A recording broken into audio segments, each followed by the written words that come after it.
చీపురుపల్లి మండలం పీకి పాలవలస పంచాయతీ పరిధిలో అలక నారాయణపురం గ్రామంలో జిల్లా వైఎస్ఆర్ పార్టీ కార్యదర్శి వాల్రెడ్డి శ్రీనివాస నాయుడు ఇంటింటికి వెళ్లి వైఎస్ఆర్సీపీ ఎన్నికల ప్రచారంలో భాగంగా మే 13వ తేదీన జరగబోయే సార్వత్రిక ఎన్నికల్లో అన్ని వర్గాల ప్రజలకు అండగా నిలిచిన సీఎం జగన్ గారికి ప్రజలందరూ మద్దతు ఇవ్వాలని కోరారు.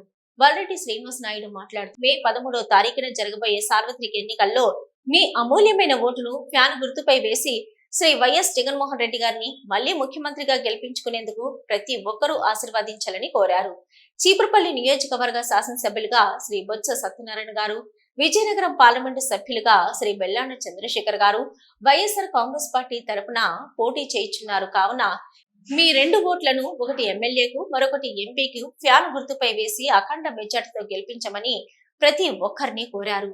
ఈ రాష్ట్రంలో బడుగు బలహీన వర్గాల ప్రజల జీవన విధానంలో మార్పు రావాలన్నా, వారి ఆర్థిక పరిస్థితి అభివృద్ధి చెంది మహిళలు సమాజంలో గౌరవప్రదంగా జీవించాలన్నా, బడుగు బలహీన వర్గాల పిల్లలు ఉన్నత చదువులు చదువుకొని వారి జీవన విధానంలో మార్పు రావాలన్నా, ఈ రాష్ట్రంలో అవ్వాతాతలు, వికలాంగులు, వితంతువులకు మళ్లీ వాలంటీర్ల ద్వారా ఇంటింటికి పెన్షన్లు తీసుకొని వచ్చి ఇవ్వాలంటే మళ్లీ జగన్మోహన్ రెడ్డి గారిని ముఖ్యమంత్రిని చేయాలని కోరారు. ప్రజలందరూ ప్రజా సంక్షేమ పాలన అందించిన జగన్మోహన్ రెడ్డి గారిని మళ్లీ ముఖ్యమంత్రిని చేసుకోవాలని కోరారు. ఈ దేశంలో ఏ రాష్ట్రంలో లేని విధంగా అవ్వాతాతలకి, వికలాంగులకి, వితంతువులకి పెన్షన్ డబ్బులు ఇంటికి వాలంటీర్ల వ్యవస్థ తీసుకుని వెళ్లి ఇస్తుంటే వాళ్ళ మీద చంద్రబాబు నాయుడు వాళ్ళ తొత్తులు ఎలక్షన్ కమిషన్ కి కంప్లైంట్ పెట్టి వాలంటరీ వ్యవస్థను ఇంటింటికి పెన్షన్ పంపిణీని అడ్డుకున్న దుర్మార్గుడు చంద్రబాబు నాయుడు అని అన్నారు. మళ్లీ జగన్మోహన్ రెడ్డి అధికారంలోకి వచ్చిన వెంటనే జూలై నెల నుంచి ఇంటింటికి వాలంటీర్ల ద్వారా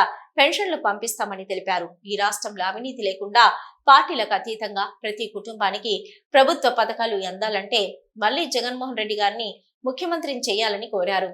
అక్కడ ఉన్న ప్రజలు అందరూ ముక్త కంఠంతో మా ఓటుని ఆయుధంగా చేసుకుని హింస రాజకీయాలు చేసే చంద్రబాబు నాయుడిని, పవన్ కళ్యాణ్ సైతం చిత్తుగా ఓడించి ఈ రాష్ట్రం నుంచి శాశ్వతంగా హైదరాబాద్ కి తరిమి కొట్టడానికి మేమంతా సిద్ధంగా ఉన్నామన్నారు. ఈ కార్యక్రమంలో వైఎస్ఆర్ పార్టీ జిల్లా కార్యదర్శి వాల్రెడ్డి శ్రీనివాస నాయుడు, ఎంపీటీసీ బైరెడ్డి లక్ష్మణరావు, వైఎస్ఆర్ పార్టీ నాయకులు రెల్లి శివ, రెల్లి వెంకటేష్, పాపారావు, వైస్ సర్పంచ్ బైరెడ్డి సత్యం, సిమ్మల అప్పన్న, స్థానిక నాయకులు, కార్యకర్తలు, అభిమానులు తదితరులు పాల్గొన్నారు.